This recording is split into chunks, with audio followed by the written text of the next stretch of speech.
Extendemos una cordial bienvenida a todo nuestro público para esta semana.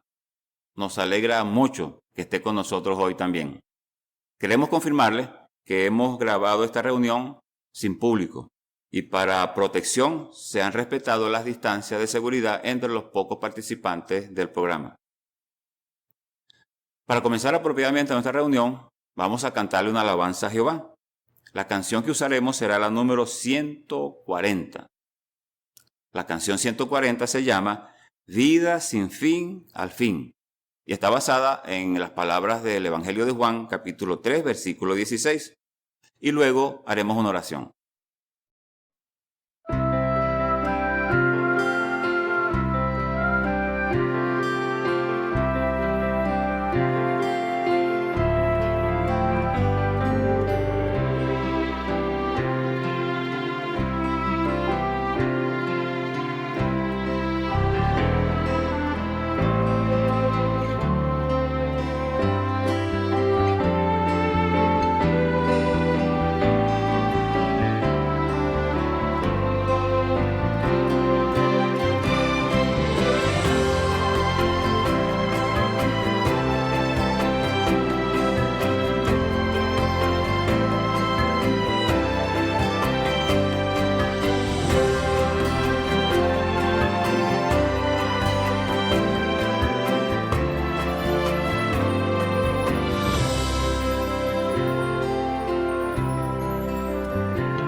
El discurso público que escucharemos a continuación lo presentará el hermano Radamés Maduro.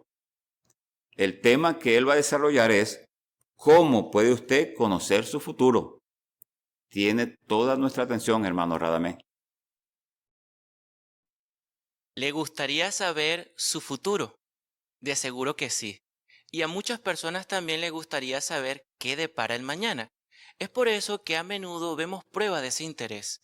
Por ejemplo, hay personas que les gusta ver en la televisión el canal del tiempo para saber cómo estará el clima para los próximos días. Mientras que hay otras personas que les gusta ver en la televisión el canal de economía para saber cómo va a estar su dinero para los próximos meses. Pero sea cual sea el caso, saber el futuro, eso puede afectar nuestra vida. Pongamos un ejemplo. Imagínese que usted tenga planes para mañana de lavar su ropa, pero alguien de confianza le dice a usted que seguramente va a llover. ¿Verdad que eso cambia sus planes? De la misma forma ocurre con el futuro. Para poder beneficiarse y que nos sirva de algo conocer el futuro, tenemos que estar dispuestos a tomar decisiones de acuerdo con ese conocimiento. Por eso, el objetivo de este discurso es ayudarnos a conocer nuestro futuro, su futuro, mi futuro. Y para eso estaremos desarrollando 3 puntos en forma de pregunta que nos ayudarán a llegar a ese objetivo. La primera pregunta es, ¿quién nos puede decir el futuro de forma veraz y confiable? La segunda pregunta es, ¿qué medio utilizará Dios para darnos un futuro eterno y seguro? Y la última pregunta, ¿qué bendiciones podemos esperar bajo el reino de Dios? Comencemos con la primera pregunta. ¿Quién nos puede decir el futuro de forma confiable y veraz? Para eso, los invito por favor a que vamos a la Biblia. Vamos por favor allí a el libro de Isaías, el capítulo número 42, el versículo número 9. Isaías, capítulo número 42. Vamos a comenzar leyendo las primeras palabras del versículo 8 y luego añadimos el versículo 9. Isaías 42, el versículo 8 inicia diciendo, Yo soy Jehová, ese es mi nombre. Y el versículo 9 dice, Miren, las primeras cosas han sucedido. Ahora les anuncio cosas nuevas. Antes que empiecen a ocurrir, se las revelo a ustedes. Como vemos, es Jehová el que nos puede decir el futuro de forma confiable y fidedigna. Ahora, ¿estará Él dispuesto a compartir con nosotros esa información? Bueno, según el versículo 9, Él está deseoso de revelarnos lo que está a punto de ocurrir. Ahora, ¿de qué medio se vale Dios para darnos esa información? Bueno, a través de su palabra, la Biblia. En ella, en sus páginas, encontramos toda la información que necesitamos. Por eso, en la Biblia hay un libro interesante que tiene que ver mucho con su vida y su futuro, y es el libro profético de Daniel. Lo invito por favor a que nos ubiquemos en el emocionante capítulo 2 del libro de Daniel. Daniel, capítulo número 2. Y si usted puede, lo invitamos a que por favor marque allí su Biblia en este capítulo, pues la mayoría de esta información se basará en este capítulo. Vamos a comenzar leyendo por favor el versículo número 1 y 2. Note lo que dice. En el segundo año de su reinado, Nabucodonosor tuvo varios sueños, y él se inquietó tanto que no conseguía dormir. Así que el rey mandó a llamar a los sacerdotes magos, los adivinos, los hechiceros y los caldeos para que le dijeran lo que había soñado. Entonces ellos entraron y se presentaron ante el rey. Imaginémonos esa escena, un rey llamado Nabucodonosor, el rey de Babilonia. Pero ¿notó usted el problema que él tenía? Soñó unos sueños, pero se le olvidaron. Él quería saber cuáles fueron esos sueños y qué significaron. Ahora, ¿qué hizo el rey? Bueno, según el versículo número 2, él mandó a llamar a todos los sabios de su imperio para que le mostraran tanto el sueño como su interpretación. Ahora, los siguientes versículos muestran que estos sabios no pudieron mostrar ni el sueño ni su significado. ¿Cuál fue la reacción del rey? Bueno, vamos a leerlo, por favor, ahora en el versículo número 12 y 13. Al oír esto, el rey se puso terriblemente furioso y ordenó exterminar a todos los sabios de Babilonia. Cuando se dio esta orden y estaban a punto de exterminar a los sabios, también fueron a buscar a Daniel y sus compañeros para matarlo. ¡Wow! ¡Qué mala noticia! Iba a morir muchas personas, entre eso un hombre devoto a Dios llamado Daniel. Ahora, ¿qué haría este hombre que amaba a Jehová ante ese problema?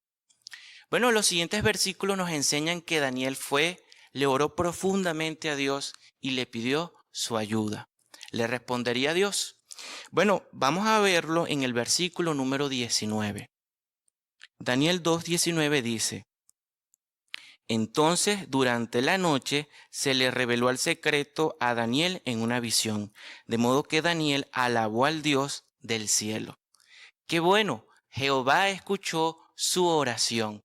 Eso nos enseña que Jehová escucha las oraciones de las personas que desean servirle. Ahora, ¿qué haría Daniel con esa información? Los versículos posteriores nos muestran que se presentó ante el rey. Vamos a ver hacia dónde dirigió Daniel la atención. Vamos a leer el versículo 27 y 28. Dice: Daniel respondía al rey: ninguno de los sabios, adivinos, sacerdotes magos, ni astrólogos pueden revelarle al rey el secreto que quiere saber.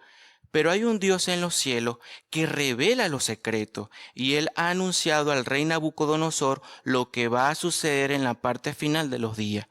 Estos son sus sueños y las visiones que tuvieron en tu cabeza cuando estabas acostado en tu cama. Daniel recalcó que solamente Jehová Dios puede mostrar el futuro. Si a usted le gustaría saber más acerca de Dios y conocer qué depara el mañana, lo invitamos por favor a que estudie la Biblia. Si no lo ha hecho, lo invitamos a que ingrese en nuestra página oficial jw.org y solicite un curso gratuito de la Biblia. Ahora vamos a ver cuál es ese sueño tan mencionado y tan anhelado. Vamos a centrar nuestra atención, por favor, en los versículos 31 al 35. Daniel 2, 31 al 35 dice: Tú, oh rey, estabas mirando, y entonces viste una estatua enorme. Esa estatua, que era inmensa y extremadamente brillante, estaba de pie frente de ti y tenía un aspecto aterrador. La cabeza de la estatua estaba hecha de oro fino, el pecho y los brazos eran de plata, el vientre y los muslos de cobre, sus piernas de hierro y sus pies eran en parte de hierro y en parte de barro. Mientras mirabas, se cortó una piedra, aunque no con manos humanas, y ésta golpeó los pies de hierro y barro de la estatua y los hizo añicos. Entonces el hierro, el barro, el cobre, la plata y el oro fueron hechos añicos todos juntos y pasaron a ser como la paja de la era en el verano, y el viento se los llevó para que no quedara ni rastro de ellos. Pero la piedra que golpeó la estatua se convirtió en una gran montaña y llenó toda la tierra. Ese es el sueño. ¿Le gustaría darle un vistazo a ese sueño tan emocionante? Veamos por favor la primera imagen. ¿Puede notar que en la parte trasera está allí una gran montaña y que de esta fue cortada una piedra que se dirige a toda velocidad para dar contra una imagen que tiene forma humana, pero tiene diferentes metales que la componen? Ese es el sueño, una gran montaña, una piedra que se dirige a toda velocidad en forma de meteorito para dar contra una imagen que tiene diferentes metales que la componen. Ahora, ese es el sueño, pero ¿cuál es su significado? ¿Tendrá que ver con su vida y su futuro? Bueno, acompáñenme por favor a saber cuál es el significado que da la Biblia para este sueño. Vamos por favor a notar que en el versículo 32 la imagen comienza de la cabeza a los pies. Vamos a saber, por favor, qué significa la cabeza de oro. Vamos a centrar nuestra atención en el versículo número 37 y 38. Note lo que dice. Tú, oh rey, el rey de reyes, a quien el Dios del cielo le dio el reino, el poder, la fuerza y la gloria, en cuyas manos entregó hombres donde quiera que vivieran, así como los animales del campo y las aves de los cielos, y a quien él hizo gobernante de todos ellos. Tú mismo eres la cabeza de oro. Sí, Jehová le dijo mediante el profeta Daniel a aquel rey que su potencia, su nación, su reino era la cabeza de oro. Por eso llegamos a la conclusión que Babilonia es la primera potencia que encaja con esa cabeza de oro. Pero ¿realmente llegó a ser como el oro? Bueno, ciertos hallazgos arqueológicos muestran que el rey Nabucodonosor hizo una de las maravillas del mundo antiguo, los jardines colgantes. Según se dice, eran realmente hermosos y lo hizo para complacer una petición de su amada esposa. Pero aquella potencia llegó a su fin. Vendría otra. ¿Cuál sería? Bueno, según el versículo 32, ahora viene el pecho y los brazos de plata. ¿Qué nación encajaría con esta descripción? Bueno, vamos a verlo en el versículo 39, en su primera parte. Dice, pero después de ti surgirá otro reino inferior a ti. ¿Notó eso? Inferior a ti. Esa sería la característica. Bueno, los medos y los persas se unieron y conquistaron a Babilonia. Y Medo-Persia llegó a representar el pecho y los brazos de plata. Pero esta nación no llegó a tener el esplendor que llegó a tener Babilonia, como el oro, tal como la plata no tiene la hermosura del oro. Pero esta potencia también llegó a su fin. Vendría otra. ¿Cuál sería? Bueno, según el versículo 32, ahora viene el vientre y los muslos de cobre. Veamos qué significa. Leamos el versículo 39, pero ahora en su parte B. Dice, luego surgirá un tercer reino, uno de cobre, que gobernará toda la tierra. Esa sería la característica. Tendría mucha expansión territorial. Y así fue Grecia, con su primer rey Alejandro Magno. Este rey conquistó mucho territorio en África, Europa y Asia. Pero a pesar de que tuvo mucha expansión territorial y el idioma griego se esparció por muchos países, esta nación llegó a su fin tal como el polvo se lo lleva el viento. Ahora vamos según el versículo 33 a las piernas de hierro. ¿Qué nación encajaría con esa parte de la estatua? Bueno, leamos el versículo 40. Dice, el cuarto reino será fuerte como el hierro, porque tal como el hierro hace añicos y pulveriza a todos los demás, sí, igual que el hierro que destroza, esto hará añicos y destrozará a todos estos reinos. ¿Qué nación encajaría con esa descripción tan gráfica? Bueno, es cierto que el hierro no tiene la hermosura ni del oro, ni de la plata, ni del cobre, pero vaya que es duro y fuerte. Y así fue Roma. Roma destruyó cualquier nación que se alzaba contra ella. Y un ejemplo de eso fue que Roma destruyó la ciudad de Jerusalén en el 70 de nuestra era común. Sí, Roma fue implacable. Pero notemos esto, hasta el mejor hierro no puede subsistir ante el óxido. Y así le ocurrió al Imperio Romano. Llegó a su fin. Su decadencia económica, social, entre otras cosas, la llegó a desaparecer. Pero, llegado a este punto, sería bueno, ¿verdad?, hacer un repaso. ¿Qué les parece si volvemos a ver la primera imagen? Entonces, ¿recuerda usted qué representa la cabeza de oro? Babilonia. El pecho y los brazos de plata representan Medo-Persia. El vientre y los muslos de cobre representan a Grecia. Y las piernas de hierro representan a Roma. Pero, ¿cuál sería la última potencia mundial que llegaría a representar los pies de hierro y barro moldeado, según el versículo 33? Bueno, saber la respuesta a esta pregunta nos llevará al segundo punto de esta información, el medio que Jehová utilizará para darnos a conocer nuestro futuro. Vamos a ver qué nación encaja con esta descripción. Vamos a leer con mucha atención el versículo 41 al 43. Daniel capítulo 2, el versículo 41 al 43. Note lo que dice. Y tal como los pies y los dedos de los pies que viste eran en parte de barro del alfarero y en parte de hierro, el reino estará dividido, pero tendrá algo de la dureza del hierro, igual que el hierro mezclado con barro húmedo que viste. Y como los dedos de los pies eran en parte de hierro y en parte de barro, del mismo modo el reino será en parte fuerte y en parte frágil. Igual que el hierro mezclado con barro húmedo que viste, ellos se mezclarán con el pueblo, pero no se mantendrán unidos unos a otros, tal como el hierro no se mezcla con el barro. ¡Qué descripción tan vívida! Habla acerca de dos materiales que son incompatibles, el hierro y el barro, tal como el agua no se la lleva con el aceite. ¿Qué nación encajaría con esa descripción? Bueno, tenemos unas pistas en el versículo 41. Dice que tendría la dureza del hierro.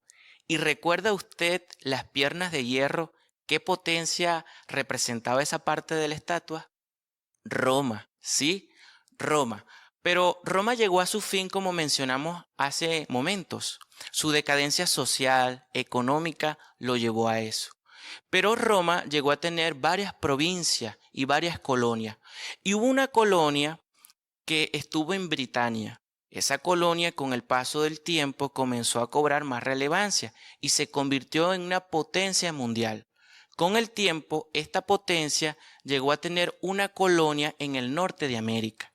Por eso, podemos llegar a la conclusión que estas dos potencias que proceden de Roma son la potencia que encaja con la última descripción de la imagen de Daniel, la potencia angloamericana. Pero, ¿cómo sería esta potencia mundial? Bueno, según el versículo 43, se dice que en parte resultaría ser fuerte.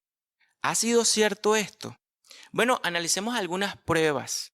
Por ejemplo, pensemos en el papel importante que tuvo esta potencia en la Primera y en la Segunda Guerra Mundial. Ahora, pensemos en el idioma de esta potencia mundial angloamericana y cómo este idioma se ha esparcido por muchas partes de la Tierra. Ahora, pensemos también en su moneda, una moneda que tiene un alcance internacional.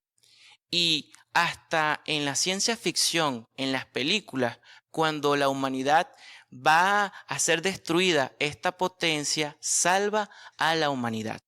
Como vemos, en parte ha resultado ser fuerte. Pero según el versículo 43, también sería en parte frágil o débil. ¿Por qué? Por la gente común que minaría su capacidad. Y cuando nosotros comparamos la potencia angloamericana con su antecesora Roma, vemos que Roma actuó con más firmeza que esta última potencia mundial. Como vemos, el sueño es interesante, pero ¿sabe algo? Lo más interesante del sueño no es la imagen, ni los reinos o potencias que lo representan, sino más bien lo más importante de este sueño tiene que ver con su futuro y su vida. Y para esto vamos a leer a continuación el versículo número 44 y 45. Vamos a ver cuál es la parte más interesante del sueño. Dice: en los días de estos reyes, el Dios del cielo establecerá un reino que nunca será destruido ni pasará a manos de ningún otro pueblo. Este reino hará añicos y pondrá fin a todos estos reinos, y será el único que permanecerá para siempre. Y tal como viste que pasaba cuando se cortó una piedra de la montaña, aunque no con manos humanas, y la piedra hizo añicos el hierro, el cobre, el barro, la plata y el oro. El gran Dios le ha revelado al rey lo que sucederá en el futuro. El sueño es verdadero y su interpretación es digna de confianza. ¿Notamos los dos elementos que van faltando del sueño? Vamos a ver por favor de nuevo la primera imagen. En esta imagen vemos que hay una gran montaña que está detrás de la imagen. ¿Qué representa esa montaña? Bueno, representa el derecho que tiene Jehová Dios, el creador del universo, a gobernar toda la creación. Ahora, Jehová quiere que la humanidad sea gobernada por su Hijo Jesucristo. Por eso le dio parte de esa gobernación. Y en el año 1914, esa pequeña piedra que salió de esa montaña representa el reino de Dios a mano de su Hijo Jesucristo. Y muy pronto el reino de Dios va a eliminar a todos los sistemas de dominación humana. Va a eliminar esa imagen que representa esos sistemas de gobernación. Pero surge una interesante pregunta y está en la imagen, lo nota. ¿Cuánto falta para que la piedra dé contra la imagen? ¿Cuánto faltará? Bueno, se ve que falta muy poco. Y el libro de Revelación o Apocalipsis nos ayuda a responder esa pregunta. El reino de Dios va a eliminar a todos estos sistemas de dominación en Armagedón, el gran día y inspirador de temor de nuestro Dios Jehová. Ahora, ¿qué va a ocurrir con esa piedra después que dé contra la imagen? Bueno, el versículo 45 nos da una pista, pero vamos a complementarlo, por favor, con una perla que se encuentra en el versículo 35, finalizando. Finalizando el versículo 35 dice, pero la piedra que golpeó la estatua se convirtió en una gran montaña y llenó toda la tierra. Sí, el reino de Dios va a llenar a toda la tierra. Sí, todas sus bendiciones se van a extender por los cabos de la tierra. ¡Qué emocionante! Y esto nos lleva al tercer punto de esta información. ¿Qué bendiciones podemos esperar del reino de Dios? Bueno, analicemos brevemente 5 bendiciones que nos esperarán bajo esa gobernación del Hijo de Dios, Jesucristo. Comencemos con la primera, ¿les parece? Cuando leemos los primeros versículos del libro de Génesis, notamos que la humanidad en un principio hablaba un solo idioma. Bueno, es muy probable que en el paraíso que estará aquí en la tierra, bajo el reino de Dios, toda la humanidad vuelva a hablar un solo idioma. Eso será unificador y traerá muchas bendiciones. Imagínese, usted podrá viajar a cualquier parte del planeta, le van a entender, y cuando otros hablen, usted también entenderá, porque Jehová eliminará la barrera del idioma. Pensar en esto nos llena de emoción. Ahora analicemos la segunda bendición que experimentaremos bajo el reino de Dios. Cuando leemos Isaías capítulo 2, el versículo 4, allí aprendemos que las personas no levantarán una espada contra otra persona, es decir, las guerras serán eliminadas. ¿Y por qué lo decimos? Porque las leyes que gobernarán a la humanidad no serán leyes terrenales, humanas, sino más bien leyes celestiales. Y lo bueno, es decir, la efectividad de esas leyes se verá cuando la humanidad no aprenda más la guerra. Veamos la tercera bendición. Vamos por favor a ir al libro de los Salmos. Salmos 72, el verso 7. Por favor, acompáñenme en esa lectura. Salmos 72, el versículo número 16. Salmo 72, el verso 16 dice así. En la tierra habrá grano en abundancia, extraordinaria abundancia en las cumbres de las montañas. Los frutos del rey crecerán como el Líbano. Dejémoslo hasta allí. ¿Qué significará esta profecía para la humanidad? Bueno, ¿le gustaría darle un vistazo? Bueno, vamos por favor a ver la segunda imagen de esta información. ¿Lo nota? No existe hambre ni desnutrición. Y hay algo que realmente nos llena mucho de emoción. Las personas tienen alimento en abundancia, pero eso es algo muy bueno para usted y para mí, porque de seguro tanto usted como yo y a todos nosotros nos gusta ser hospitalarios. Pero ¿verdad que en estos tiempos estamos limitados por el tema del alimento? Bueno, en el nuevo mundo podremos ser hospitalarios siempre que querramos. Será emocionante y ¿sabe algo? Será una profecía muy deliciosa. Ahora vamos a analizar la cuarta bendición que experimentaremos bajo el reino de Dios. Vamos por favor a leer Isaías capítulo 33, el versículo 24. Isaías capítulo número 33, el versículo número 24. Isaías 33, 24 dice así. Y ningún habitante dirá, estoy enfermo. ¿Qué significa estas palabras para la humanidad? Bueno, Jehová Dios va a eliminar las enfermedades. y a su vez van a ser eliminadas cosas que son comunes para nosotros. Nunca más volveremos a escuchar el sonido de una sirena de una ambulancia que va a toda velocidad a un hospital. Y nunca más tendremos que entrar en un hospital. Y además de eso, no tendremos que comprar más fármacos o medicinas. Realmente, el cumplimiento de esta profecía traerá alivio a la entera hermandad de los siervos de Dios. Ahora, analicemos una quinta y última bendición por esta ocasión. Vamos por favor a leer el Evangelio según Juan, el capítulo 5, el versículo número 28 y 29. Juan, capítulo 5, el versículo número 28 y 29. Y antes de leerlo, pensemos en lo siguiente. Muchas personas en alguna ocasión hemos dicho, para Dios no hay nada imposible. Teniendo eso en cuenta, leamos este versículo.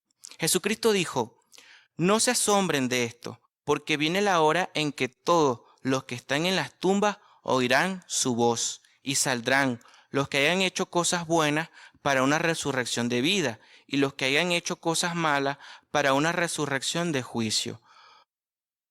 Dejémoslo hasta allí. ¿Qué significarán estas palabras? Bueno, Jehová Dios le va a devolver la vida a los muertos. Y dice allí tanto justos como injustos.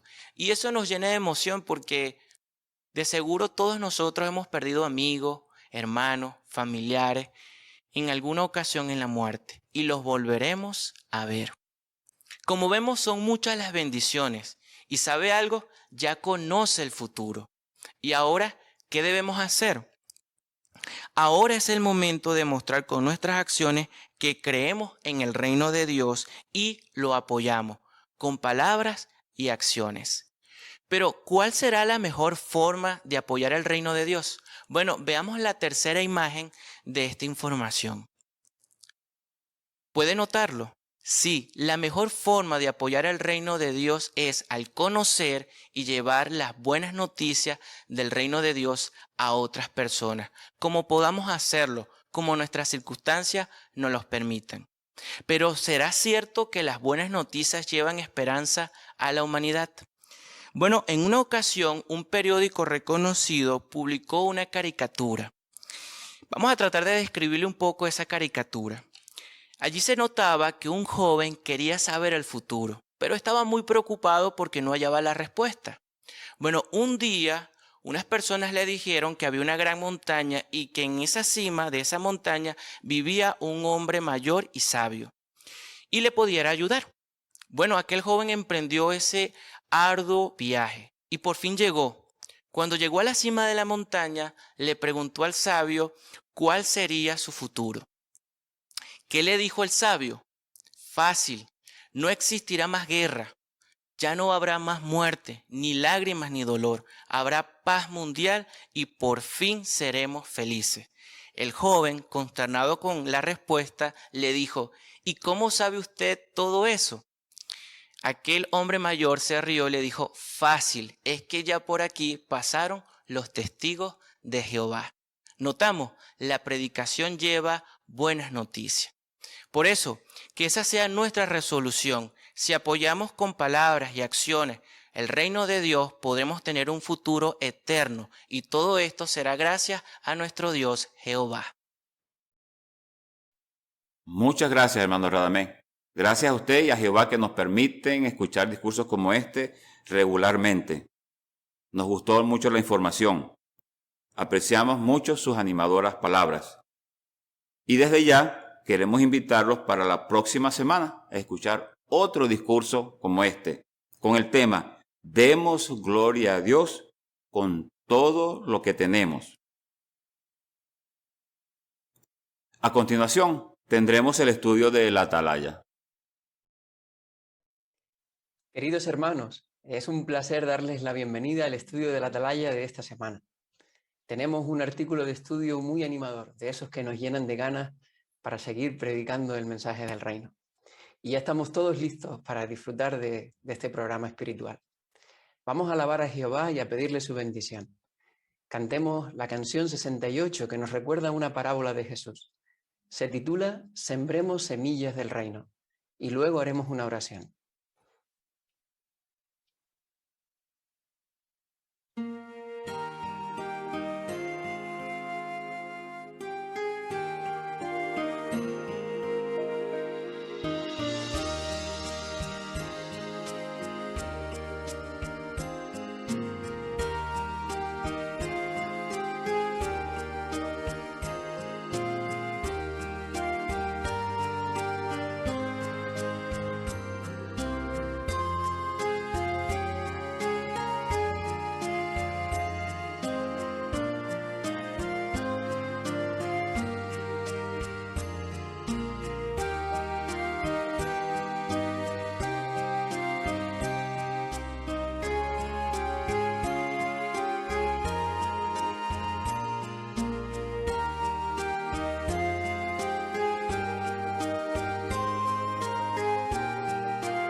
Muchas gracias por esa bonita oración.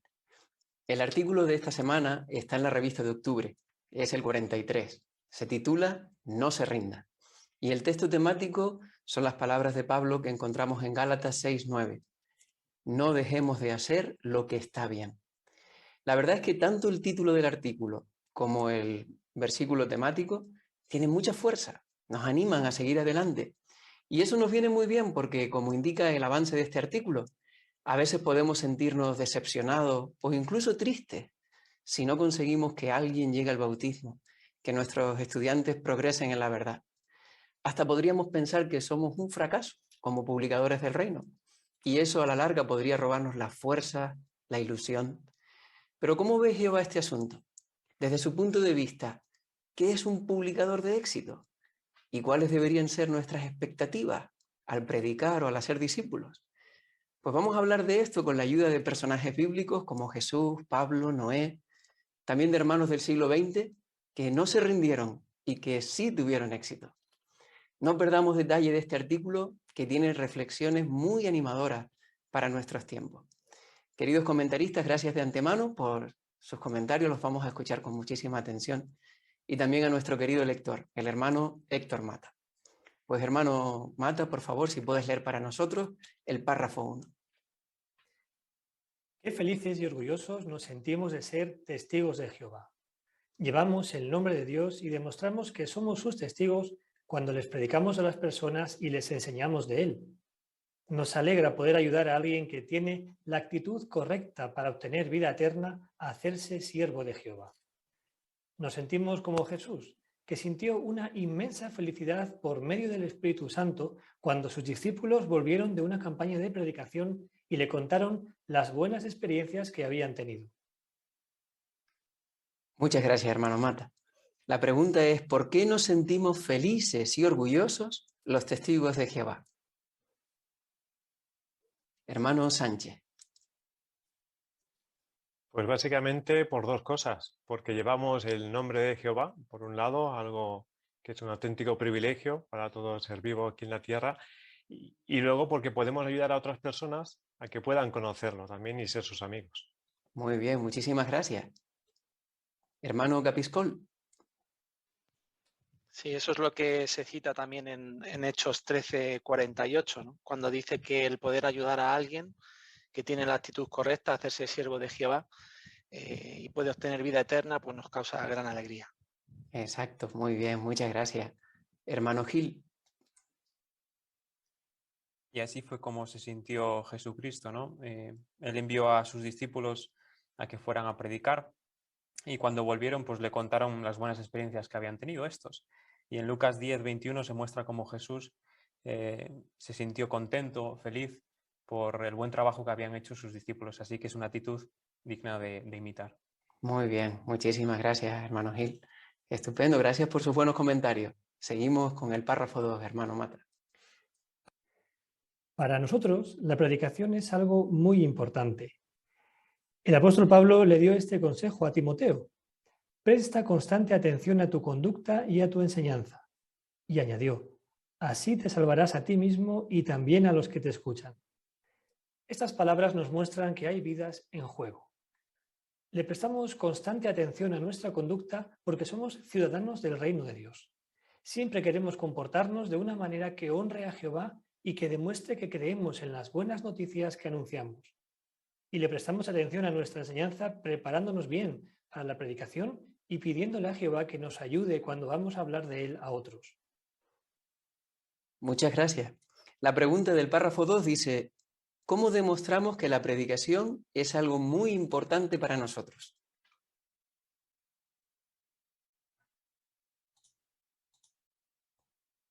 Hermano Román, por favor. Sí, como aconsejó Pablo a Timoteo en la primera carta a Timoteo, capítulo 4, versículo 16, una forma es prestando constante atención a nuestra conducta y enseñanza. Y aunque está claro que contamos con la ayuda de Jehová, el hecho de que no la demos por sentado y nos esforcemos por seguir preparándonos y dando lo mejor de nosotros mismos, nos va a permitir demostrar que de veras apreciamos participar en esta importante labor. Muy bien, muchas gracias. Hermano Moreno.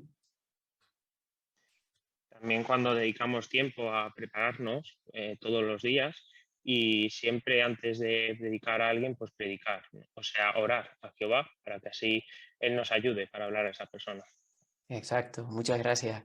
Hermano Barros.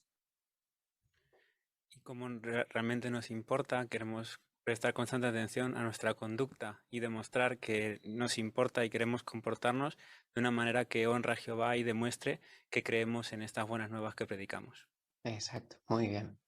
Hermano Morales, por favor.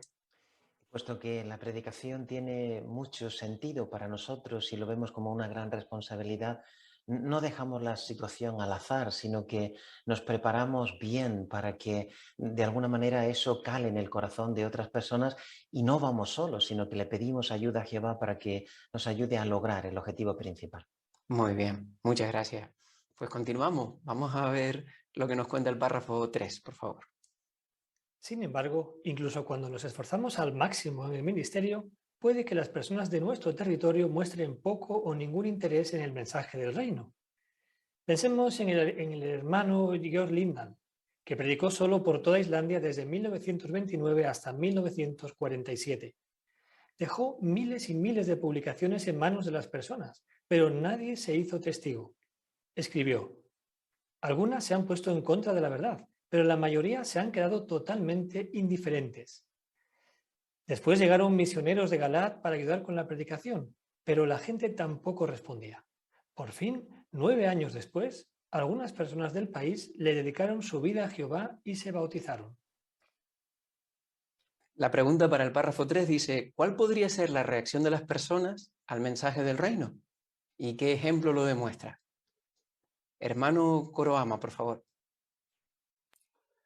La reacción puede que las personas de nuestro territorio muestren poco o ningún interés en el mensaje del reino. Exacto, muy bien, muchas gracias. Hermano Fernández. Y tenemos el ejemplo del hermano Georg Lindan. Él predicó durante unos 20 años por Islandia solo. Recorrió toda aquella isla a pie, en pony y en barco. Y en 1936 dijo que ya había dejado entre 26.000 y 27.000 libros. Está claro que este hermano se esforzó al máximo. Sin embargo, en aquellos años nadie escuchó su mensaje. Muchas gracias, hermano Fernández, por incluir datos también de la biografía. Hermano Pacheco, por favor. Sí, y la reacción de estas personas que encontró el hermano Lindal, pues puede que nos resulte familiar, ¿no? Dice, en el artículo se cita la frase que él dijo: Algunas personas se han puesto en contra de la verdad, pero la mayoría se han quedado totalmente indiferentes. Y la verdad es que es lo que nosotros podemos encontrarnos normalmente. Muy bien, muchas gracias. Hermano Alonso. Y aparte de los esfuerzos del hermano Lindahl, menciona también que llegaron misioneros. Claro, quizás pudiéramos pensar, pues ahora sí, ¿no? Ahora van misioneros, ya va un buen equipo, están bien preparados y ahora es cuando va a florecer y va a coger con fuerza el mensaje del reino en las personas. Pues vemos que no fue así, ¿no? No llegó al corazón de las personas como se pensaba, sino hasta 9 años después, que es cuando empezó a florecer ese mensaje y a aumentar el número de personas que querían servir a Jehová. Exacto, muy bien, muchas gracias. Pues, ¿cuál es la moraleja de esta fantástica experiencia del hermano Lindahl?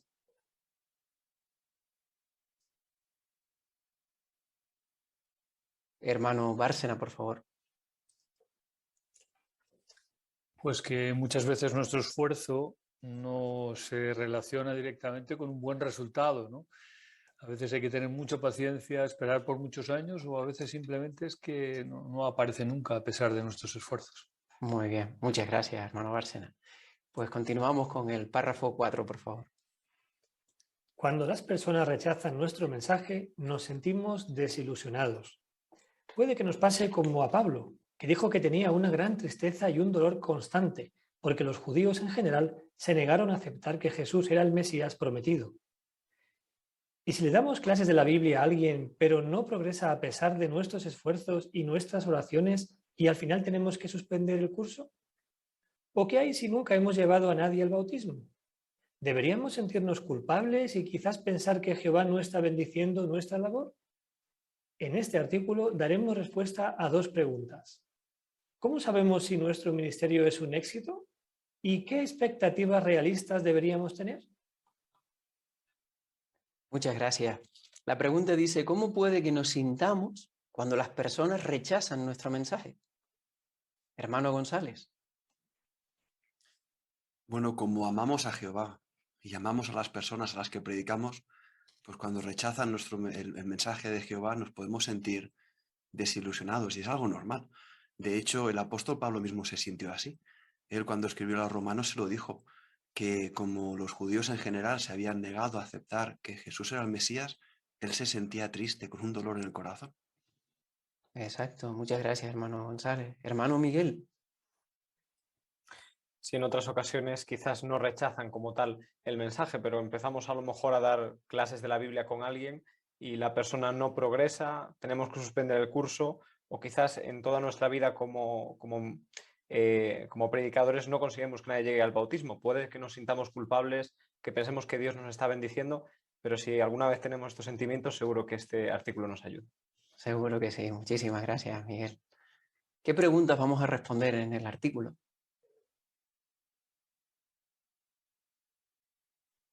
Hermano Delgado, por favor.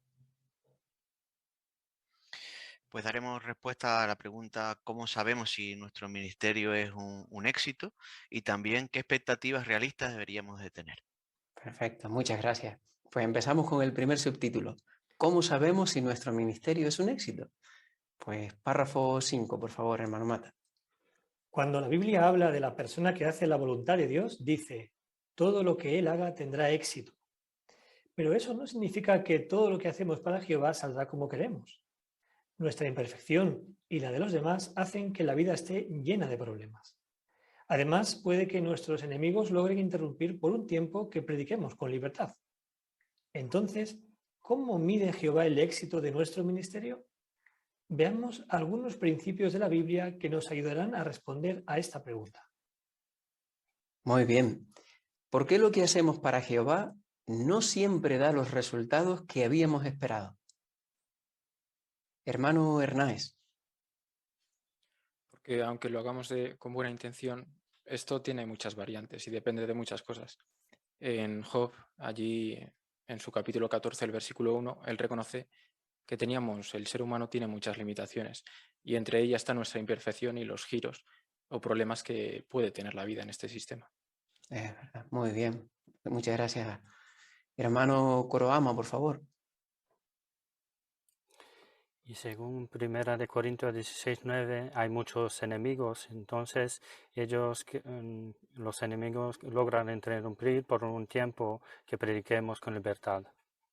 Exacto. Muy bien, muchas gracias. Hermano Escaño, por favor. Por tanto, lo que vamos a ver ahora en los siguientes párrafos va a ser qué es lo que mide realmente el éxito de nuestro ministerio, no la cantidad de personas que podemos llevar al bautismo o cuántos estudios tenemos, sino en realidad qué es lo que Jehová ve y por lo cual él valora nuestro trabajo. Muy bien, muchísimas gracias. Pues qué ideas tan buenas, ¿verdad? Vamos a disfrutar mucho analizando estos 3 principios. Y comenzamos, por favor, con el párrafo 6. Jehová se fija en nuestros esfuerzos y en nuestro aguante. Para él, nuestro ministerio es un éxito si lo llevamos a cabo con diligencia y amor, sin importar la reacción de las personas. Pablo escribió: Dios no es injusto y no se olvida de las obras de ustedes ni del amor que demostraron para su nombre al haber servido a los santos y al continuar sirviéndoles. Jehová no olvida nuestros esfuerzos y nuestro amor, incluso si esos esfuerzos no nos han dado buenos resultados. Entonces podemos aplicarnos las palabras de Pablo a los cristianos de Corinto. Su trabajo relacionado con el Señor no es en vano. Y esto es así aunque ese trabajo no haya resultado en lo que esperábamos. Muy bien. La pregunta es, ¿cómo mide Jehová el éxito de nuestro ministerio? Y también pueden incluir las imágenes que acompañan a este párrafo. Hermano Alonso, por favor.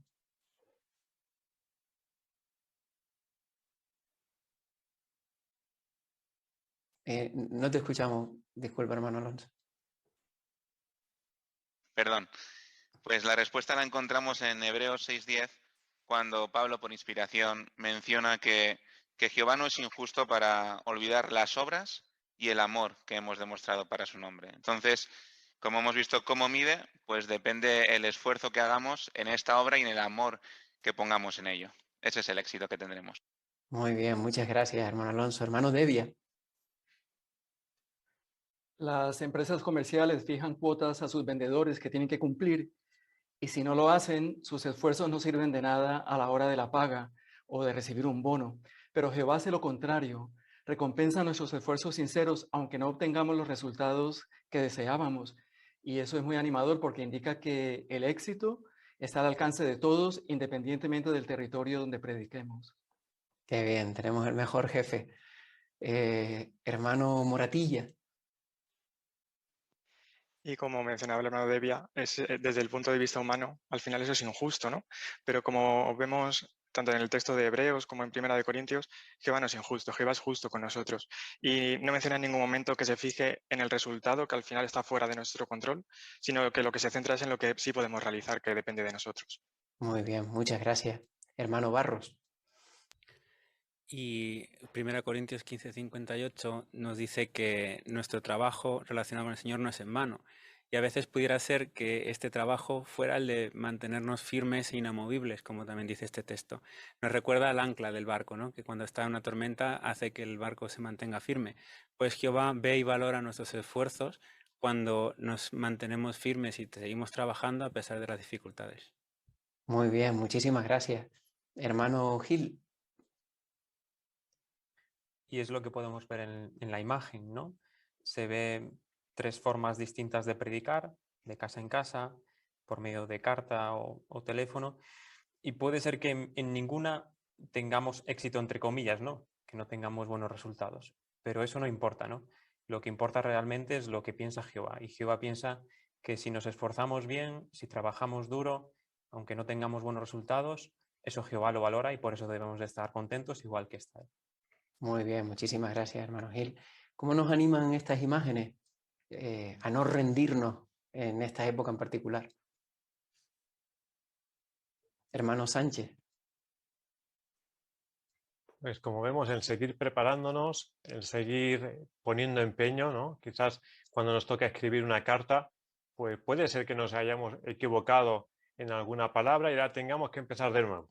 Pues bueno, no es un castigo, ¿no? Es nuestro trabajo para Jehová, es para Él lo valora. Así que todo el esfuerzo que hagamos, estamos viendo hasta ahora que Jehová lo valora muchísimo. Muy bien, muchas gracias. Hermano Moreno. Seguramente Jehová nos ve como nosotros estamos viendo a estos hermanos en la fotografía, ve cada palabra que escribimos, cada texto que ponemos, cada llamada que hacemos a las revisitas, y qué contento se tiene que poner cuando ve a una hermana mayor, a un hermano mayor, a un joven, a un niño, escribir todo esto con tanto amor por las personas y por él. Muy bien, muchas gracias por ese comentario tan animador, hermano Moreno. Hermano Alonso, por favor. Teniendo en cuenta lo que hemos leído en estos párrafos, quizás no veamos un resultado como nos gustaría a nosotros. Comenzar una revisita, luego un estudio y disfrutar de ver cómo más personas se unen al pueblo de Jehová. Quizás en toda esta época no hayamos visto ese resultado, pero eso no es en lo que Jehová se fija. Jehová, como hemos visto, ve el esfuerzo y el amor. Ahí es donde nosotros tenemos que agarrarnos bien para poder recordar que no tenemos que rendirnos. Muy bien, muchísimas gracias. Qué comentarios tan positivos, sin duda que nos animan a seguir predicando por cartas o como sea posible. Pues vamos a ver un poquito el ejemplo del apóstol Pablo en el párrafo 7, por favor. El apóstol Pablo fue un misionero extraordinario y fundó congregaciones en muchas ciudades. Aún así, cuando algunos cristianos que se creían superiores a él lo criticaron y dijeron que no era un buen maestro, no habló a cuántas personas había llevado al bautismo. En vez de eso, se defendió diciendo, he trabajado más. Sigamos el ejemplo de Pablo y recordemos que para Jehová lo más importante son nuestros esfuerzos y nuestro aguante. Muy bien. La pregunta es, ¿qué aprendemos de lo que el apóstol Pablo dijo sobre su ministerio? Hermano Delgado, por favor. Él no habló de cuántas personas había llevado al bautismo, por ejemplo, y eso que había fundado muchas congregaciones, así que seguramente muchas personas habían aceptado la verdad gracias a su predicación. No, él lo que habló fue del trabajo, de lo duro que había trabajado, y eso es lo que Jehová mira. Muy bien, muchísimas gracias. Hermano Morales. Y el trabajo que llevó a cabo, sin duda alguna, que merecía mucho encomio, ¿verdad? Aunque quizás otros no lo hubiesen tildado como un hombre de éxito. Por ejemplo, en 2 Corintios 11:23, él dijo, ¿son ministros del Cristo? Respondo como loco, yo lo soy más. Y ahora destacó él lo que había realizado, ¿verdad? He estado más veces en prisión, he recibido incontables golpes, he estado a punto de morir muchas veces, y no cuántas congregaciones había fundado. Muy bien, muchísimas gracias. Hermano Pacheco. Claro, y estos cristianos se creían superiores a Pablo, por eso lo estaban acusando. Pero Pablo, con esta respuesta, no es que se sintiera superior, sino como os ha dicho, ¿no? Estaba dando importancia más al trabajo que a los resultados. Pero además, termina el párrafo diciendo que es importante nuestro esfuerzo y nuestro aguante. Y si seguimos leyendo el capítulo 11 de segunda carta a los Corintios, vemos todo lo que tuvo que aguantar Pablo. Así que es un buen ejemplo para copiar. Muy bien, muchas gracias, hermano Pacheco. Pues veamos ahora un segundo principio, por favor, en el párrafo 8. Que nuestro ministerio complace a Jehová. En cierta ocasión, Jesús envió a 70 de sus discípulos a llevar a otros el mensaje del reino. Al terminar, la Biblia dice que volvieron sintiéndose felices. ¿Por qué estaban tan alegres? Dijeron, hasta los demonios quedan sometidos a nosotros cuando usamos tu nombre. Pero Jesús los corrigió con estas palabras, no se alegren porque los espíritus quedan sometidos a ustedes, más bien alégrense porque sus nombres han sido escritos en los cielos. Jesús sabía que no siempre tendrían experiencias tan espectaculares en el ministerio. De hecho, no sabemos cuántas de esas personas que escucharon a los discípulos llegaron a hacerse cristianas. Los discípulos tenían que sentirse felices, no solo porque la gente los escuchara, sino, sobre todo, por saber que a Jehová le complacían sus esfuerzos. La pregunta del párrafo 8 dice, ¿qué debemos recordar sobre nuestro ministerio? Hermano Hernáez. Pues es interesante que cuando volvieron los discípulos de Jesús de predicar, dice la Biblia que volvieron sintiéndose felices. Y es que ni sus enemigos ni demonios habían podido detener su predicación. Pero ahora Jesús les recuerda, más bien, alégrense porque sus nombres han sido escritos en los cielos. Y es que la predicación es para Jehová y es por Jehová, y a Él le complace que lo hagamos. Muy bien, muchas gracias, hermano Hernán. Hermano Bárcena. Claro, es incuestionable que ver el efecto que produce la verdad tiene que causar muchísima alegría, ¿no? Los discípulos así lo manifestaron, ¿no? Ver el poder de la verdad es impresionante, ¿no? Pero aquí la reflexión es, eso no es lo importante, ¿no? Lo importante es que estamos haciendo algo que le complace a Jehová, que nos esforzamos al máximo y que no tenemos de ninguna manera parte en los resultados, eso depende de la persona, ¿no? Pero saber que lo que hacemos está agradando a Jehová debe también de complacernos mucho. Exactamente, muchas gracias.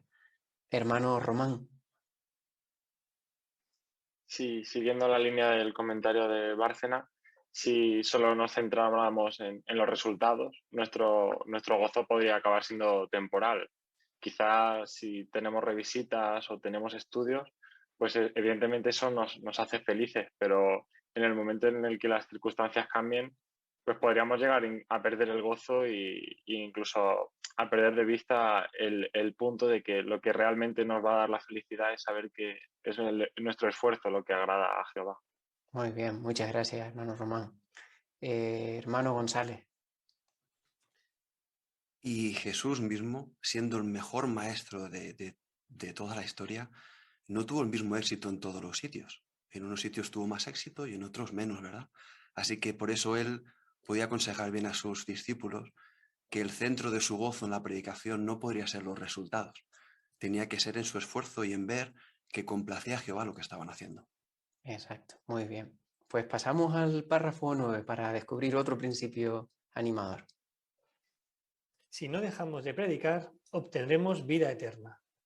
Cuando hacemos todo esfuerzo posible por sembrar y cultivar las semillas de la verdad, también sembramos pensando en el Espíritu, pues dejamos que el Espíritu Santo actúe libremente en nuestra vida. Si no nos cansamos, Jehová promete que nos dará vida eterna, aunque no logremos ayudar a nadie a llegar al bautismo. La pregunta del párrafo 9 dice, según Gálatas 6, 7 a 9, ¿cuál será el resultado si no dejamos de predicar? Pues vamos primero a leer estos versículos. ¿A alguien le gustaría leerlos, por favor? Gálatas 6, 7 a 9. Hermano Miguel, por favor. No se engañen, nadie puede burlarse de Dios, porque lo que uno esté sembrando es lo que cosechará. El que siembra pensando en su carne, cosechará de su carne la corrupción, pero el que siembra pensando en el Espíritu, cosechará del Espíritu la vida eterna. Así que no dejemos de hacer lo que está bien, porque al debido tiempo cosecharemos si no nos cansamos. Muy bien. Gracias, hermano Miguel. Pues la pregunta es, ¿cuál será el resultado si no dejamos de predicar? Hermano Capiscol. Pues el resultado, como muestra Gálatas, es que Jehová promete que nos dará vida eterna y aunque no logremos ayudar a alguien a que llegue al bautismo, pues Jehová nos dará la vida eterna. Muy bien, muchísimas gracias. Hermano Escaño. Si para obtener la vida eterna el requisito fuera llevar a alguien al bautismo, entonces lo que ocurriría es que esto se convertiría en una competencia. Solo querríamos llevar a alguien al bautismo, incluso podríamos tener problemas entre nosotros, pero no es el caso, no es lo que Jehová nos pide, todo lo contrario, lo que pide es que no nos cansemos. Eso es lo que nos va a dar la vida eterna. Entonces da igual el resultado que tengamos, como veíamos en el párrafo anterior, el no dejar de servir a Jehová, el no dejar de predicar, es lo que realmente nos dará la vida eterna. Muy bien, muchísimas gracias. El versículo habla de sembrar pensando en el Espíritu. ¿Qué implica eso? ¿Cómo nos ayuda a tenerlo en cuenta? Hermano Sánchez. Pues dejando que éste actúe libremente en nuestra vida. Tenemos un desgaste contra nuestra imperfección y contra el mundo que nos rodea. Por eso no debemos dejar en ningún momento de pedirle a Jehová su Espíritu y esforzarnos por poner en práctica lo que hemos aprendido. Hemos visto en párrafos anteriores que las personas también se fijan en nuestro modo de vivir, no solo en lo que decimos. Así que de esa manera estamos siguiendo predicando con nuestro modo de vivir al reflejar que lo que hacemos es muestra del Espíritu. Muy bien, muchísimas gracias, hermano Sánchez.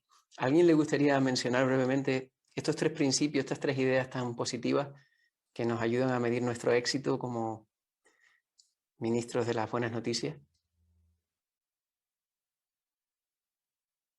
Hermano Miguel, por favor. Pues que Jehová se fije en nuestros esfuerzos y en nuestro aguante, que nuestro ministerio complace a Jehová y también que si no dejamos de predicar obtendremos vida eterna. Perfecto, qué bien. Pues pasamos al segundo subtítulo. ¿Qué expectativas realistas deberíamos tener? Por favor, el párrafo 10, hermano Mata. La reacción de las personas depende principalmente de lo que hay en su corazón. Jesús explicó esta verdad en la parábola del sembrador. En esta historia, un hombre sembró semillas en distintos tipos de suelo, pero solo dieron fruto las que cayeron en la tierra buena. Jesús dijo que los distintos tipos de tierra representan los corazones de las personas, que responden de distintas maneras a la palabra de Dios. Tal como le pasa al sembrador, nosotros no tenemos control sobre el fruto de nuestro trabajo, pues depende de qué tipo de corazón tengan las personas que nos escuchan. Nuestro deber es seguir sembrando la semilla del mensaje del reino. Como dijo el apóstol Pablo, cada persona recibirá su recompensa según su trabajo, no según los resultados de su trabajo. Muy bien. La pregunta es, ¿de qué depende la reacción de las personas a nuestro mensaje?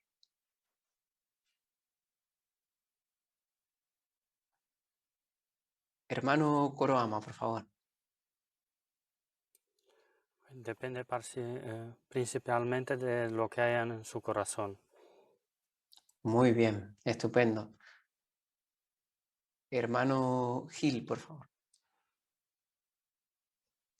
Y hay distintos tipos de corazones, ¿no? Jesús lo puso una parábola en Lucas 8, ahí mencionó distintos tipos de suelo, así que hay distintos tipos de corazones y en cada tipo de suelo pues va la semilla, ¿no? En algunos tiene éxito y en otros no.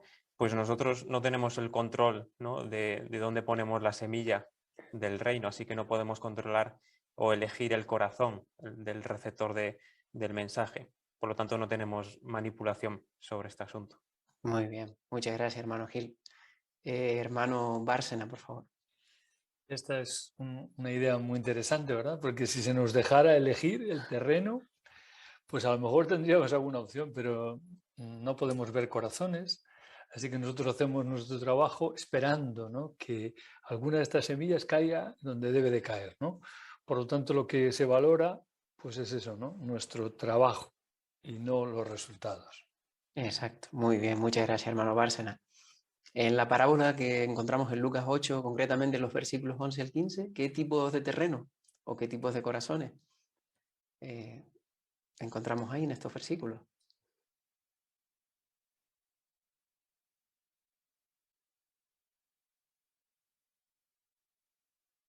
Hermano Barros, por favor.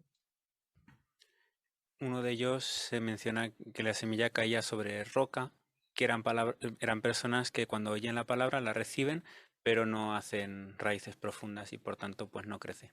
Es verdad, muy bien. ¿Algún otro que podríamos destacar? Hermano Fernández, por favor.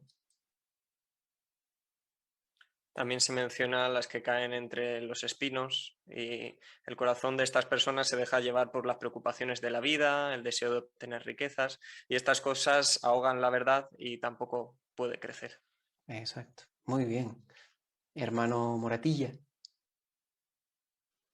Y también habla, por ejemplo, de la tierra buena, aquella que retiene la semilla y da fruto. Y vemos que el sembrador sembró de la misma manera en todos estos terrenos la semilla, pero no dio fruto, el mismo fruto. Entonces vemos que no depende del sembrador, sino del terreno, del corazón de las personas. Muy bien, muchas gracias.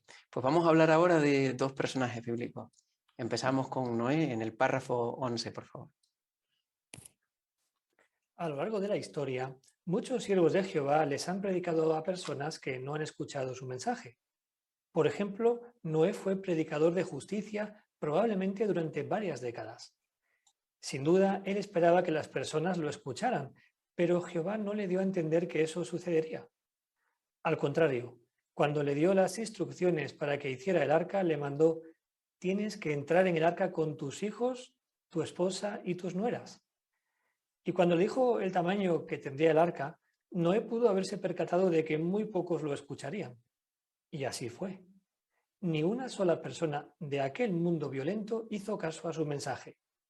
¿Pensó Jehová que Noé era un fracaso? No, en absoluto. Para él, Noé tuvo mucho éxito porque hizo fielmente lo que le había mandado hacer. Muy bien. La pregunta dice, ¿por qué debemos decir que Noé tuvo éxito como predicador de justicia? Y aquí podemos incluir la imagen de la portada, el dibujo. Hermano Alonso, por favor. Pues como menciona Génesis 6:22, dice, Noé hizo todo lo que Dios le había mandado. Lo hizo tal como él había dicho. Ese es el éxito de Noé y por eso fue un predicador de justicia. Jehová en ningún momento le dijo, aparte de su familia, que más personas iban a entrar, no lo especificó, y las medidas del arca quedaba claro que no podían entrar muchísimas más personas. Entonces está claro que Noé fue un predicador de justicia y tuvo éxito. Muy bien, muchísimas gracias, hermano Alonso. Hermano Devia. Y a nosotros, Cristo nos ha mandado, vayan y hagan discípulos de gente de todas las naciones, lo que da a entender que tenemos la posibilidad de encontrar discípulos.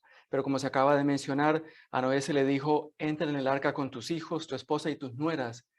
Y sin embargo, fue un fiel predicador de justicia durante décadas y parece que no perdió la esperanza, porque como se ve en la lámina de la portada, está entrando al arca, pero mirando a la distancia hacia el pueblo, con la esperanza de que alguien, un tío, un sobrino, un cuñado, un vecino, alguien, ¿no?, entre al arca con él. Así que es un buen ejemplo que tenemos nosotros. Muy bien, muchísimas gracias, hermano Devia. Hermano Moreno. Como vimos anteriormente, Jehová ve las obras y el trabajo. ¿Y qué es lo que hizo todos estos años? Pues trabajar, trabajar y trabajar por Jehová, ¿no? E incluso hablaría a muchas personas de todo lo que ocurriría. Y por eso es un gran ejemplo, porque trabajar es lo que Jehová siempre va a ver en nosotros. Muy bien, sin duda esta imagen nos anima a no rendirnos, ¿verdad? Muchas gracias por sus buenos comentarios. Pasamos al párrafo 12, por favor. El profeta Jeremías también predicó durante décadas pese a la indiferencia y la oposición de la gente. Los insultos y las burlas lo desanimaron tanto que hasta pensó en renunciar a su asignación. Pero no se rindió. ¿Qué lo ayudó a luchar contra sus pensamientos negativos y a disfrutar de la predicación? Centrarse en dos cuestiones importantes. Primero, en que el mensaje divino que llevaba a las personas podía darles un futuro y una esperanza. Y segundo, en que Jehová lo había elegido para que llevara su nombre. Nosotros también llevamos un mensaje de esperanza en un mundo que está en tinieblas y llevamos el nombre de Jehová porque somos sus testigos. Cuando nos centramos en estas dos cuestiones importantes, disfrutamos la predicación sin importar cómo reaccione la gente. Muy bien. La pregunta dice, ¿qué hizo Jeremías para disfrutar la predicación pese a la indiferencia y la oposición de la gente? Hermano Capiscol. Pues primero se centró en el mensaje que llevaban las personas, como dice Jeremías 29:11, dice que era un mensaje que podía darles un futuro y una esperanza. Así que pensar en ello sin duda le daría fuerzas para continuar a pesar de la indiferencia y la oposición. Muy bien, muchas gracias. Hermano Delgado, por favor. Y en nuestro caso, pues pasa algo similar. Nosotros también tendremos que centrarnos en ese mensaje de esperanza que le llevamos a las personas que, como dice el párrafo, viven en tinieblas, y también en que llevamos el nombre de Jehová, ¿no? Y eso es muy bueno para nosotros. Desde el principio lo hemos comentado en la atalaya. Somos felices por llevar ese nombre. Cuando nos centramos en esto, pues disfrutamos de la predicación sin importar si las personas reaccionan bien o no. Muy bien, muchas gracias. ¿Alguien podría leer, por favor, Jeremías 15:16? Jeremías capítulo 15, versículo 16. Hermano Hernáez, por favor. Tus palabras fueron encontradas y me las comí, y tus palabras se convirtieron en la alegría y felicidad de mi corazón, pues yo llevo tu nombre, oh Jehová Dios de los ejércitos. Muy bien, muchas gracias. ¿Cómo nos animan estas palabras de Jeremías a no dejar de hacer lo que está bien o a no rendirnos? Hermano Morales. Sí, es un aspecto muy bonito, ¿verdad? Porque se ve muy bien la reacción humana y nos sentimos muy identificados, ¿verdad? Cuando la indiferencia, la oposición de las personas pueden hacer que nosotros nos veamos reflejados en el profeta, pero saber que Jehová lo había elegido para llevar su nombre, uy, aquello le dio mucho impulso y satisfacción. Y eso puede ser también un buen aliciente para nosotros cuando veamos esas reacciones en nuestro caso. Muy bien, estupendo. Muchas gracias por sus buenos comentarios. Pasamos a otra idea positiva que nos ayuda a tener expectativas razonables en el párrafo 13. El crecimiento espiritual lleva su tiempo. Jesús enseñó esta verdad en la parábola del sembrador que duerme. El sembrador vio el fruto de sus esfuerzos poco a poco y no pudo hacer nada para que las semillas crecieran más rápido. De manera parecida, puede que pase cierto tiempo para que veamos que un estudiante aplica lo que aprende, pues el progreso se produce poco a poco. Tal como un sembrador no puede hacer que sus cultivos crezcan a la velocidad que él desea, nosotros no podemos obligar a los estudiantes a progresar a la velocidad que nosotros queremos. Así que no nos desanimemos ni nos rindamos si su progreso está llevando más de lo que esperábamos. Tanto cultivar como hacer discípulos requieren paciencia. Muy bien. Pues antes de analizar la pregunta, vamos a leer juntos, por favor, Marcos capítulo 4, versículos 26 a 29, donde está la parábola del sembrador que duerme. ¿A quién le gustaría leer estos versículos? Hermano Barros, por favor. Siguió diciendo, el reino de Dios es como cuando un hombre echa semillas en la tierra. Él duerme de noche y se levanta de día. Mientras tanto, las semillas brotan y las plantas se hacen grandes, aunque él no sabe exactamente cómo. Por sí sola, la tierra va dando fruto. Primero el tallo, luego la espiga y por último el grano maduro en la espiga. En cuanto el grano está maduro, él pasa la hoz porque ha llegado el tiempo de la cosecha. Muy bien, muchas gracias, hermano Barros. ¿Qué nos enseña la parábola de Jesús que leemos en Marcos 4, 26 a 29?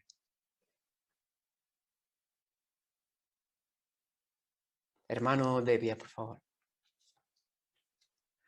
Nos enseña que el crecimiento espiritual de los estudiantes es paulatino, va por etapas y tiene su propio ritmo, que cada estudiante crece a una velocidad diferente. Es como el crecimiento físico, ¿no? No crecemos más rápido porque alguien nos tire de las orejas. Sencillamente tenemos que esperar de 18 a 20 años para llegar a la estatura definitiva y luego ver que otros pueden crecer más rápido que nosotros. Por eso se requiere ser pacientes porque no podemos acelerar este proceso. Muy bien, qué realista, ¿verdad? Hermano Miguel, por favor. Sí, además, en ocasiones el progreso está ahí, aunque no sea tan evidente. Por ejemplo, utilizando este símil con las plantas, a veces una planta puede que desarrolle partes que no se ven, como pueden ser las raíces, pero que luego son muy importantes para que después se manifieste en la parte que sí que vemos de esa planta, ¿no? De igual forma, en el caso de los estudiantes, quizás en su corazón ya están desarrollando ese amor por Jehová que después le ayuda a que haga esos cambios que nosotros vemos y que nos ponen tan contentos. Así que es importante que seamos pacientes y que no nos agobiemos. Muy bien, muchas gracias. Pues pasamos al párrafo 14 para ver un ejemplo del siglo pasado. En algunos territorios pasan años y nadie responde a nuestro mensaje. Veamos la experiencia de Gladys y Ruby Allen, dos hermanas carnales de Canadá. En 1959 las enviaron de precursoras regulares a una ciudad de la provincia de Quebec. La gente les tenía temor a los sacerdotes de la Iglesia Católica y a la opinión de la gente, así que no las escuchaban. Gladys recuerda, predicamos de puerta en puerta durante 8 horas al día por 2 años sin que nadie respondiera. Las personas sencillamente nos veían por la ventana de la puerta y cerraban las persianas. Pero no nos dimos por vencidas. Con el tiempo, la actitud de las personas se suavizó y el territorio se hizo más productivo. Hoy día hay 3 congregaciones en ese lugar. Muy bien. ¿Qué ejemplo muestra que puede pasar un buen tiempo antes de que las personas nos empiecen a escuchar?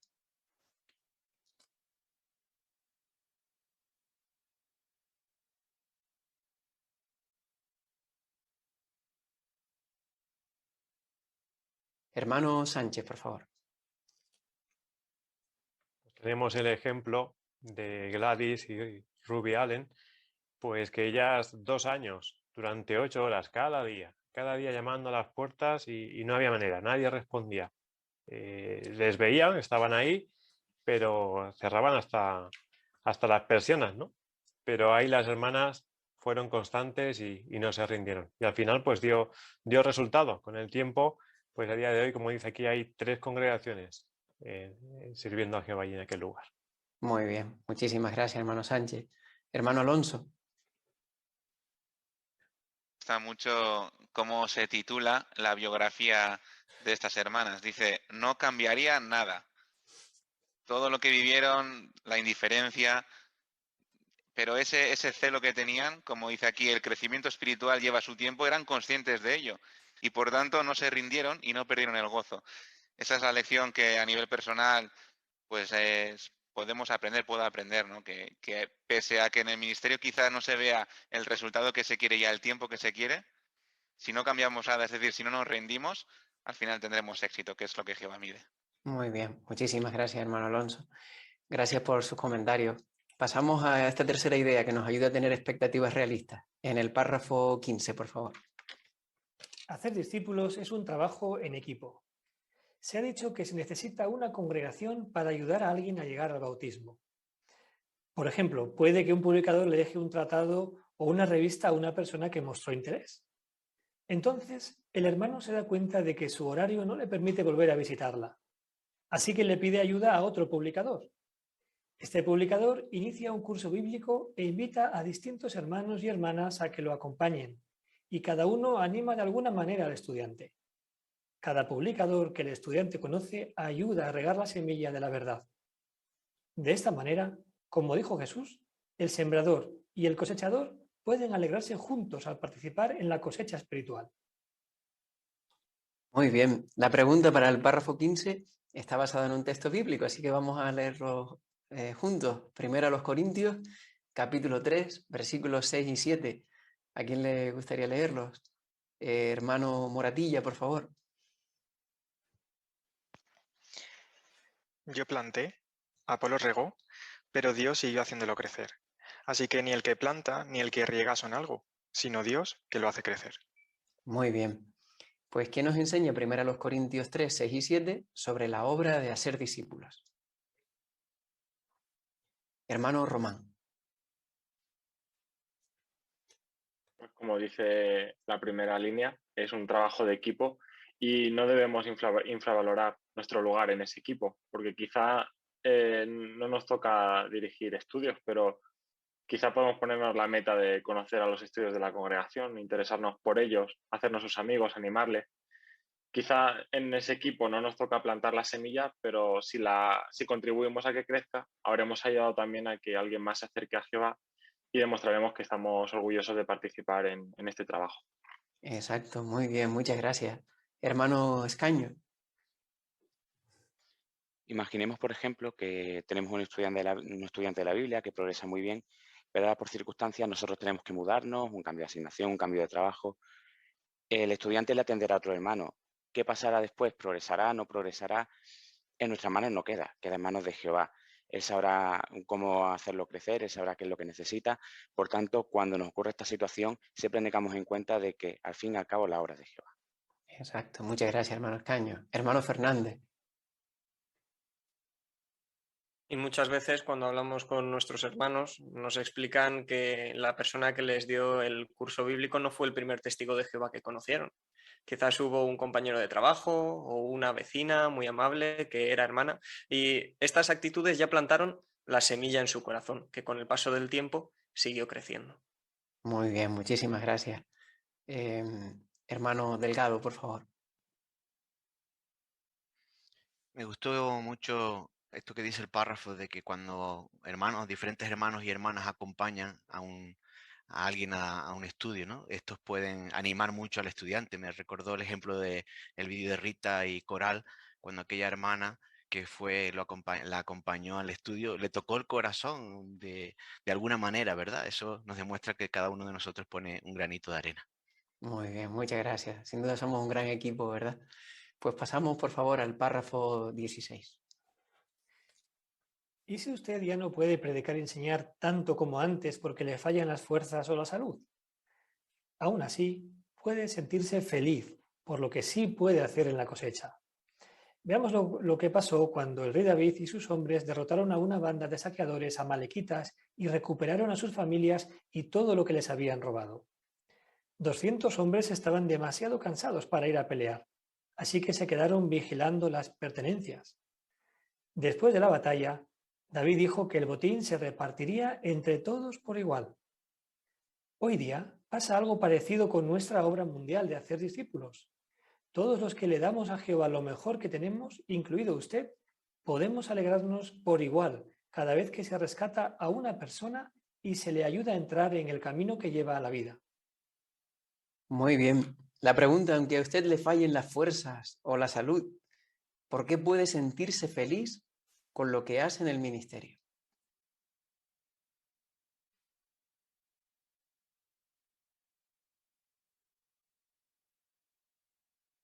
Hermano Bárcena, por favor.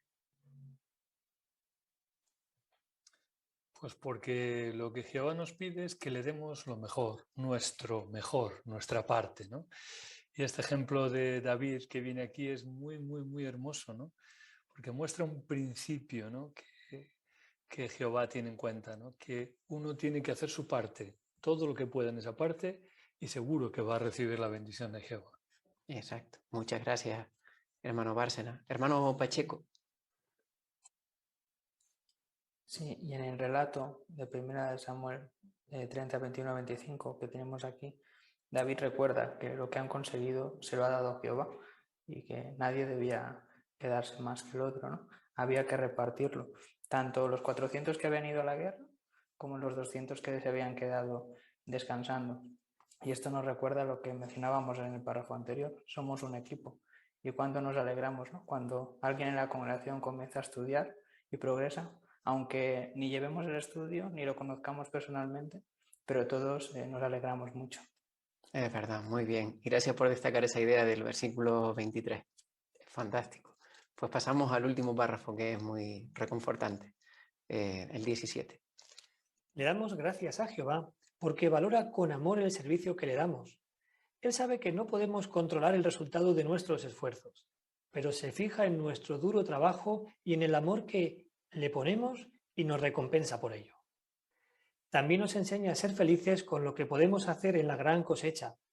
No lo dudemos, Dios nos dará su aprobación si no nos rendimos. Muchísimas gracias, hermano Mata, por leer también para nosotros. Hemos disfrutado mucho la lectura. ¿Por qué podemos darle gracias a Jehová?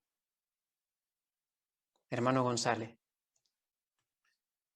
Porque como hemos dicho antes, Jehová es el mejor jefe que podríamos tener en el trabajo más importante que nos ha dado, que es la predicación, y Él nos valora no por los resultados, sino por el esfuerzo, por el amor con el que servimos y por todo lo que hacemos por Él. Muy bien, muchísimas gracias, hermano González. Qué ideas tan positivas, ¿verdad? Hermano Morales. Sí, y cuánto nos consuelan también las palabras de Jesús ahí en Juan 14, 12, cuando le daba importancia en realidad a demostrar fe en Él, ¿no? Incluso Él llegó a decir, hará las obras que yo hago. Quizá cuando nos vemos reflejado ahí, cuando lo insultaron o la indiferencia de algunos, lo trataron de esa forma y ahora Jesús dice ahí, hará obras más grandes refiriéndose a nosotros. Eso nos reconforta, nos anima muchísimo y en realidad conseguiremos la aprobación de Jehová si nos mantenemos sin rendirnos. Muy bien, muchas gracias por destacar esa idea bíblica. Pues vamos al repaso, a destacar las ideas principales. ¿Qué respondería? Y tenemos la primera pregunta. ¿Cómo puede que nos sintamos cuando las personas rechazan nuestro mensaje? Hermano Coroama. Seguro que no nos sentamos muy bien y a gustos porque nuestro deseo es que todo y mucha gente escuchen y por esto nos podemos sentir desilusionados. Es verdad. Muchas gracias, hermano Coroama. Estupendo. Pues vamos a la segunda pregunta. ¿Cómo sabemos si nuestro ministerio es un éxito? Hermano Moratilla. Sí, pues no por los resultados que tengamos, sino por el trabajo que realicemos. Una de las ideas que veíamos es que Jehová valora y se fija en nuestro esfuerzo, en todo lo que hagamos por Él y en nuestro aguante. Perfecto, muchas gracias. Hermano Sánchez. Y también vimos la importancia de dejar que el Espíritu Santo fluya en nuestra vida. De esa manera reflejemos también ese poder que tiene lo que aprendemos de su palabra. Muy bien, muchas gracias por esa idea también. Hermano Miguel. Así que si nos autoanalizamos y nos damos cuenta o estamos seguros de que estamos haciendo un trabajo para Jehová con diligencia y con amor, podemos tener claro que Jehová nos califica de publicadores de éxito. Exacto, qué bien. Muchas gracias por esas ideas tan positivas. Hermano Moreno, que vi ahí tu mano. Y también, como vimos en Lucas 10, 17 al 20, porque nuestros nombres serán escritos en los cielos, ¿no? ¿Por qué? Porque alegramos a Jehová y eso es lo más importante en nuestra vida. Muy bien, muchas gracias. Pues la última pregunta dice, ¿por qué no debemos darle demasiada importancia a cuántas personas hemos llevado personalmente al bautismo? Hermano Barros. Básicamente porque eso depende del corazón, no de la semilla. Nosotros plantamos, pero no podemos escoger qué tierra es donde va a caer. Entonces no nos preocupamos porque eso depende de las personas. Muy bien, muchas gracias. Hermano Devia. Así, tanto el que ha llevado a decenas de personas al bautismo como el que no ha llevado a nadie, a los ojos de Jehová son igual de exitosos. Y tanto sembradores como cosechadores son sencillamente obreros en esta labor. Y por lo tanto, Jehová recompensa el trabajo y no el número de discípulos que hagamos. Exacto, muy bien. Hermano Bárcena, por favor. Y es muy hermoso, ¿no? Saber que para Jehová tiene mucho valor aquello que no se ve aparentemente, ¿no? Él ve nuestros esfuerzos, nuestro celo, el amor que hemos puesto en la predicación, aunque a veces los resultados no acompañen, pero Él sí que lo ve. Exacto, muy bien. Hermano Morales. También pensar en la labor de equipo. A veces en un equipo el que marca el gol, aunque sea uno, ese le da la victoria al equipo, pero ganan todos, ¿no? Incluso hasta el que se ha lesionado y ha hecho o ha contribuido muy poquito, incluso ese se siente ganador, su equipo lo ha hecho. Pues así nos sentimos nosotros también. El que gana es nuestro Dios Jehová. Eso es lo que importa. Muy bien, muchas gracias. Pues muchas gracias a todos. La verdad que han transmitido muy bien el espíritu y las ideas principales de este artículo tan bonito. Sin duda no nos equivocamos cuando nos hicimos testigos de Jehová, cuando decidimos participar en la proclamación de las buenas noticias del reino. Servimos a un Dios, como se ha comentado muy bien, que se fija en lo que hacemos, en nuestro amor, en nuestro aguante, en nuestra diligencia, y nos bendice por nuestro trabajo. Se fija cuando nos conectamos a predicar con la congregación, nos ve dirigiendo cursos bíblicos tal vez tarde en la noche, un Dios que nos ve predicando con nuestro grupo. Participamos en una obra que le hace feliz a Él, sobre todo. Es lo que a Él le gusta que nosotros hagamos, ¿verdad? Así que tal vez la próxima vez que nos sentemos a escribir una carta, pues podemos imaginarnos la sonrisa de aprobación de Jehová. Como dice el texto temático, Gálatas 6:9, no dejemos de hacer lo que está bien. En otras palabras, no se rindan, no nos rindamos, ¿verdad? Pues, comentaristas, muchas gracias, hermanos, por los comentarios tan buenos, tan claros, tan prácticos. Y también gracias a todos los que han seguido este programa con atención. Vamos a darle las gracias a quien más las merece, nuestro Dios Jehová. Y lo podemos hacer primero con una canción, la canción 67, que se titula Predica la palabra. Y luego haremos una oración para finalizar.